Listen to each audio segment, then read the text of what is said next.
Gotta pull the wax back hero. Gold stars in his eyes. Back hero. We spare no expense here with the Foreigner cover band. Here to introduce Wax Pack's Heroes. This is where we are going to open a pack of baseball cards from the junk wax era of the late 80s. Today, it is my favorite set. It is the 1987 Topps. Now, Vince, when we started this segment, we were using a current Beckett's baseball card monthly, but we ended up with 4 or 5 cents total every time. So we elected to use an older one. We're using a edition from May of 1992. That way it gives some of these cards some value. We do have a couple of extra rules, though. One, if you are wearing real stirrups, and we can see it in the picture, you get an extra cent. If you're wearing the dreaded 2-in-1s, which you brought up earlier, you get a -1 cent. Wow. If you are sporting a mustache, as a good deal of these players were at that point, you get an extra cent. And if you went on to be elected into the Hall of Fame, you get an extra 5 cents on top of the Beckett's value. So are you ready for this 1987 Topps pack? I'll do the best I can. All right. And if you like, I can save the gum for you. Nobody has taken us up on that offer as of yet. But well, let's keep that streak alive. It is there is a full stick here, completely intact, which is a rarity. But mint in your mint make gum. it any more appetizing. All right, so let's pull these cards out. And this is being a play-by-play announcer in the Bay Area. This is a very interesting start for you. This point, he was a pitcher for the San Francisco Giants. He is still with the San Francisco Giants. Mike Krukow. I love Mike. So what am I? I'm supposed to guess the value of the card? Nope. I'll if you've got a story, a memory, just anything about the player.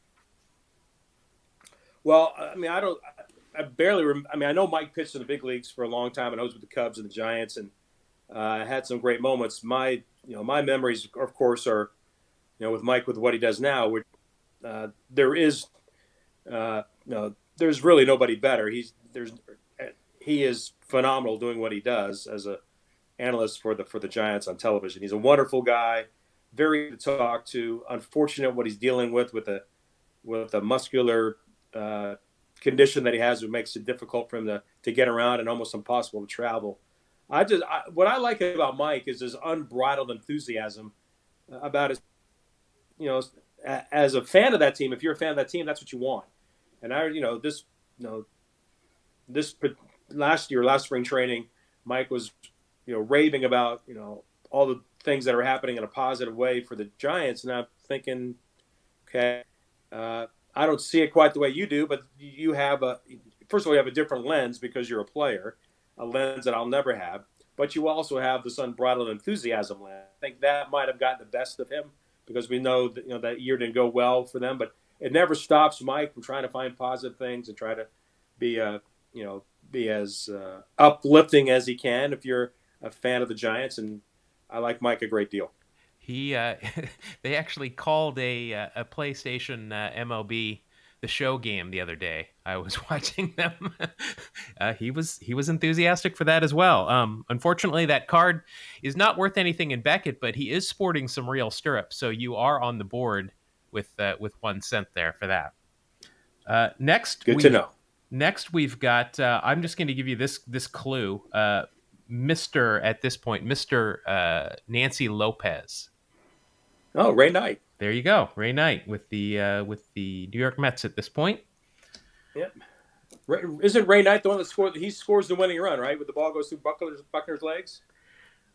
What I believe it was Mookie with the bunt gets through Buckner.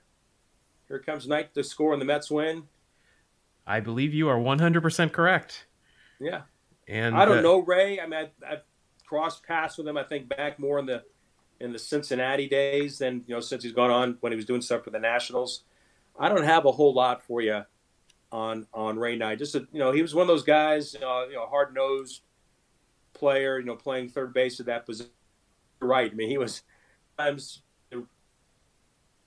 who his spouse was got attention than who he was. Yeah, we were just talking about the 86 Mets and some of the characters on that team, of which he was one, just before we started here today. That is unfortunately not worth anything. Oh no, I can see he is wearing real stirrups. So you're at least scoring with the footwear. Next, we've got this guy. I remember this name vaguely. He's a pitcher for the Philadelphia Phillies, Fred Tolliver. Did that ring any yeah, bells? I remember the name. I remember he had some time in the big leagues. He had a few years in the big leagues, but that's about all I can give you on Fred Tolliver. Yeah, the back of his card is littered with minor league stops. Not surprisingly, that card is not worth anything, and it's just a bust shot. So I can't see if he's wearing stirrups, and there is no mustache. I'll give you a hint here on this next guy. His nickname was the Bull. Ball? The Bull. Oh, the Bull. Oh, Greg Luzinski. Nope. This is an 87. So this is think Chicago Cubs.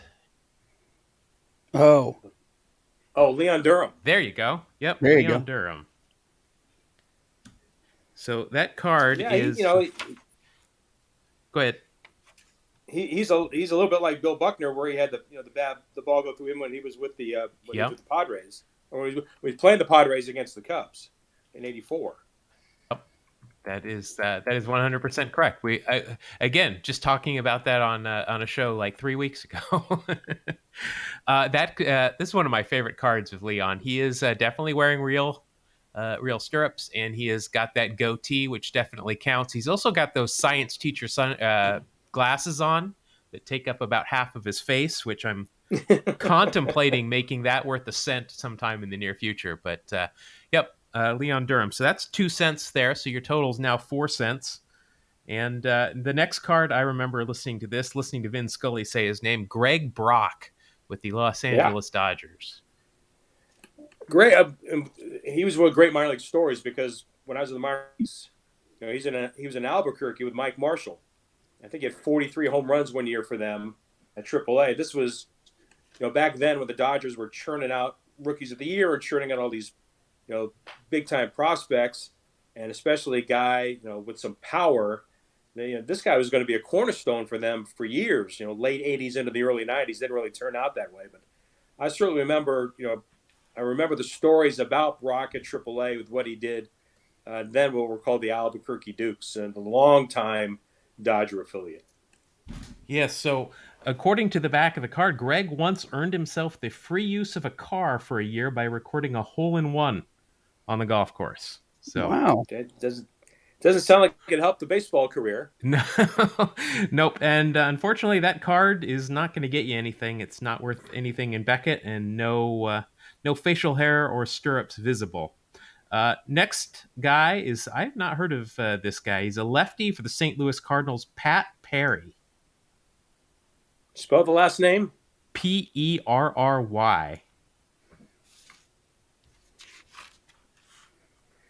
I got nothing on that one. I'm sorry. Sorry, no, Pat. No, and on the back of it, when you look on the back of the card, if the print is really small, that means they've got a lot of stats, and that is the case here. But they are all minor league stats for Pat Perry.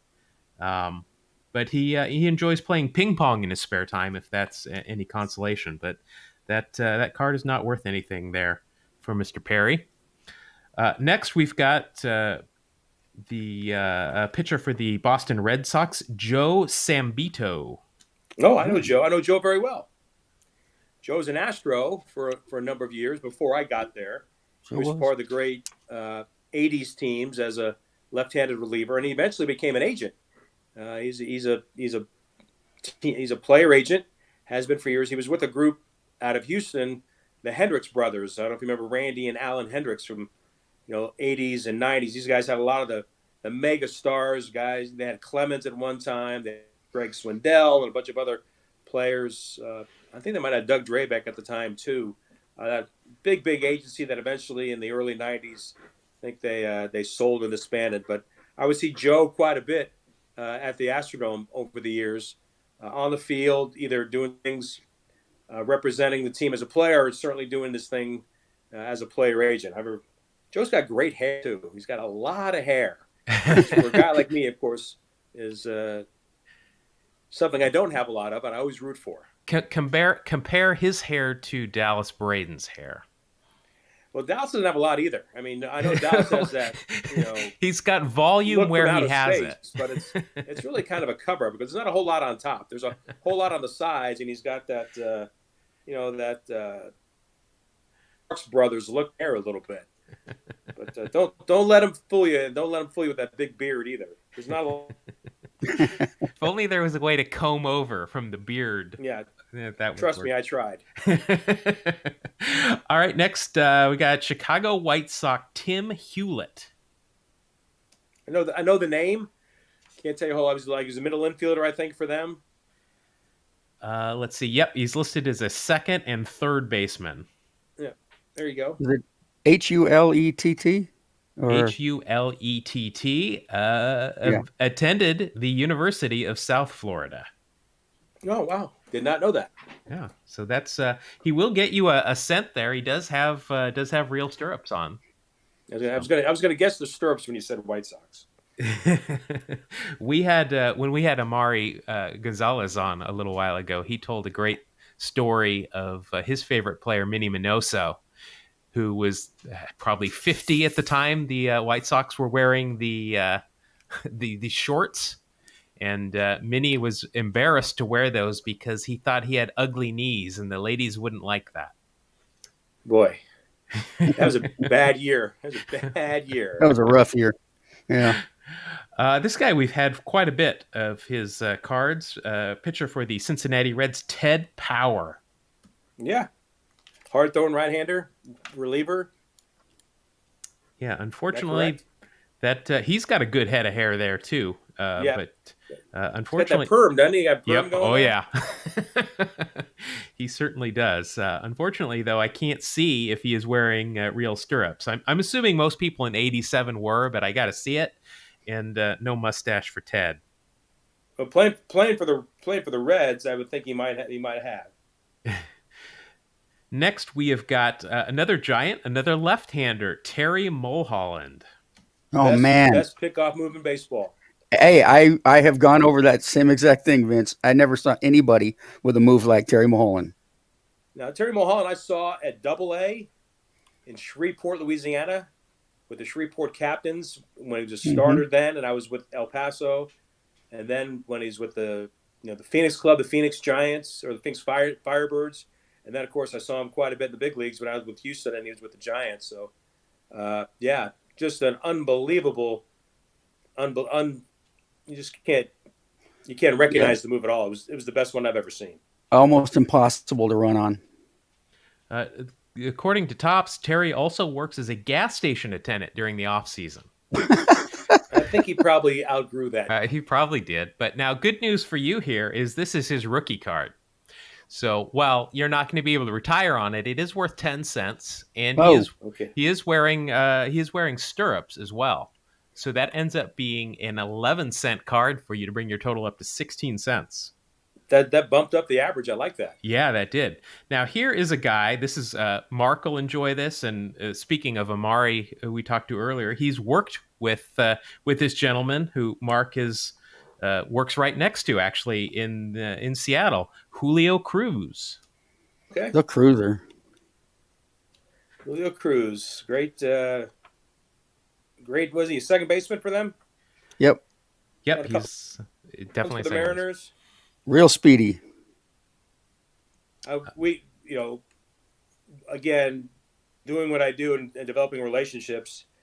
One of my favorite people, and you can relate to this, was Dave Niehaus, who just had one conversation with him, and every time that we joke about Dave and just the way that he does the game, Julio Cruz. When I would do an impersonation of Dave, Julio Cruz's name always comes up because you sit there and you go, "Here's the pitch to Junior Steve.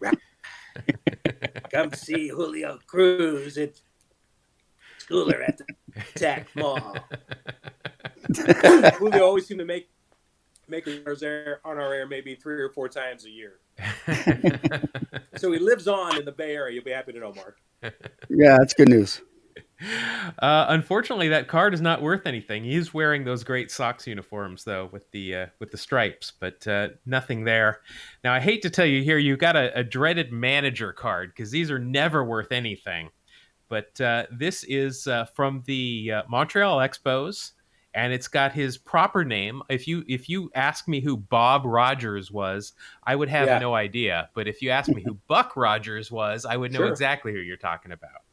Yep. Good man. Saw him with the Expos. Wasn't he a part of an unfortunate bus accident? I don't know. He was with the Angels. I think Mark landed on the bus as well.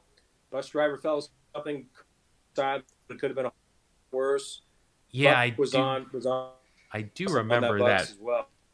I don't remember all the details, but I probably hadn't thought of that since it happened. But yeah, that does seem to ring a bell. Yep. But unfortunately, he was a catcher, wasn't he, when he played? I can tell you here in 1 minute. Put up the old trusty Google machine here. The great baseball reference. That's right. So for Buck, he just wants to come up with his bio. He played for the El Paso Diablos in 1977. Or no, he didn't. He managed, the El Paso Diablos. And it is not letting me get to his player page.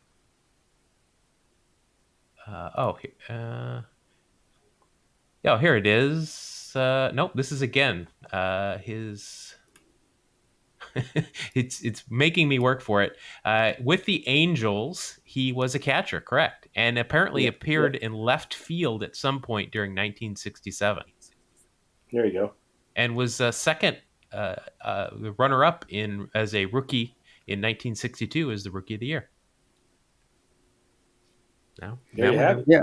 Found a little info on the bus crash. Buck Rogers damaged a knee and rib cage and a badly broken elbow, multiple places. Wow. Sounds painful. Yeah, could have been a whole lot worse. Yeah. Unfortunately, as manager cards are, that is not worth anything, and he is not wearing a mustache. This next guy, though, definitely is sporting a mustache. He is a pitcher for the Cleveland Indians, Frank Wills. Don't know a whole lot about Mr. Wills, I'm sorry to say. No, I don't remember Frank Wills. Yeah. Maybe they made that one up. Somebody's cousin. Maybe they slipped that in the pack. Yeah. Now, this guy, Vince, you've already mentioned this next guy's name earlier. And the memory I have of this guy is he was on the 1990 Cincinnati Reds, beat the A's in the World Series. And at some point, he swung and missed on a ball and broke the bat over his back in his follow-through accidentally. Mr. Glenn Braggs. Yep. Glenn was married to... wasn't he married to one of the singers from En Vogue, I think, from Houston? I remember Glenn, he had a body like a Don. Yeah. And back in 1985, when he was on the El Paso team, back when idiots like me were allowed to kind of occasionally get on the field, I told him I would throw BP for them one day. At that time, I was only 25, so I not kill myself, but I threw BP. And I got behind the L screen, but Braggs was up there one true story, and he ricocheted with my shoulder to be alive. I mean, I got him, but it was a glancing blow, but not glancing to me. And that was like the end of me ever being on the field again. Thanks to Glenn Braggs. Yeah, he was just huge. And yep, he is married to Cindy Herron, an original member of En Vogue. There you go. And also here it is, the reference that I remembered. It was actually against Stu, and it was in the World Series. He swung so hard on a pitch from Dave Stewart that he broke his back on the follow-through. Yeah, pretty strong fellow. So that is a rookie card, which is good news. That's 5 cents from Beckett's, and he does have a wispy mustache, so that's a 6 cents card right there. I like it. All right, this guy I remember this guy up the middle for the Reds for quite a while. Kurt Stillwell. Yeah. Solid defender, shortstop, good player. I think he was a former #1 pick, if I'm not mistaken. He's a pretty high pick by them. Does not tell me. He is a second generation, though. I didn't know that his father, Ron, was an infielder with the Washington Senators for a couple of seasons. Huh. I remember Kurt Stillwell as a Kansas City Royal. Yep, I remember him. I remember him in Kansas City as well. Yeah, first round by the Reds in '83 out of high school in Thousand Oaks, California. Nice. So that is a rookie card. Another one. Another 5-center, and he has got some nice big real stirrups on there. So that's another 6-cent card to bring you up to 28 cents. I'm getting there. You're getting there. You got 2 cards left here. Again, I'm afraid you're not going to be able to retire on these, but the first one is for the Kansas City Royals, Greg Pryor, an infielder. Yeah, he was a first baseman, as I recall. I don't remember a whole lot other than that. Yeah, it looks like he probably played kind of wherever he could. And his father, George, apparently played for the Baltimore Colts. Huh. But okay, he got to the big leagues as an middle infielder. I don't remember that. So not worth anything, except for he does have a nice bushy mustache there. So that I told you most of these guys do. So that'll bring your total up 1 cent to 29 cents. And very apropos, your final card is a member of the Oakland A's. I mentioned him earlier. One of my favorite guys. I know he's been around the game as a coach still. Outfielder for the A's, Dwayne Murphy. Dwayne's the best. I think Dwayne, as I recall, nobody won more Gold Gloves in the American League at any position than Murph. I think he had 6 in the '80s. I think he leads the American League in that decade for most Gold Gloves or most consecutive Gold Gloves. He was a tremendous outfielder, and in fact, my son got to spend some time with Murph because he was a roving hitting instructor with the Rangers. And they actually played some golf together. Murph had both of his knees replaced in last few years, and got himself in a much better way physically. And one of the all-time guys, certainly on one of the greatest underappreciated outfields in all of baseball. You mean and Murph, Tony Armas with the A's. Hard to beat those guys when they were together for all those years. Yeah, he's also a graduate of Arizona State. Yep. I'm sure that probably came up during that round of golf. That card, though, unfortunately not worth anything. He does have a bit of a mustache there, so that's good for 1 cent. And that will bring your total up to 30 cents for your pack. So I don't know how to break this to you, but that you're not at the bottom of our list. But and I'm sure that they will lord it over you. The Mariners PA announcer Tom Hutler came in with a 34-cent pack. Okay. And Mari ended up with 45 cents. Wow. For his total. He's in 6th place. Our leader was just from last week 2 weeks ago when Brad Balukjian, who he's from the Bay Area here, just released a book called The Wax Pack Book, where he opened up a pack of 86 tops and went and talked to everybody.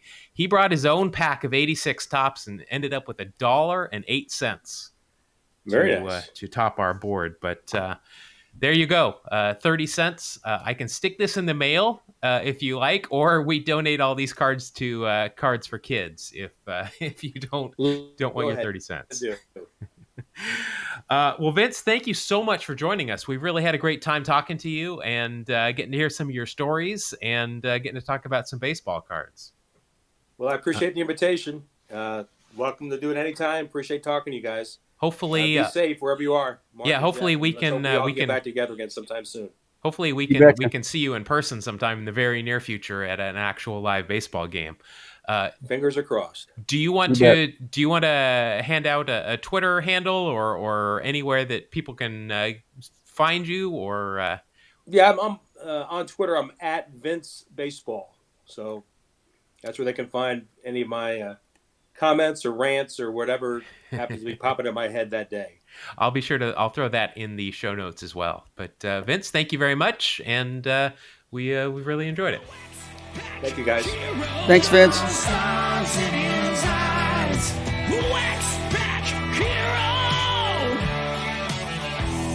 Gonna pull the wax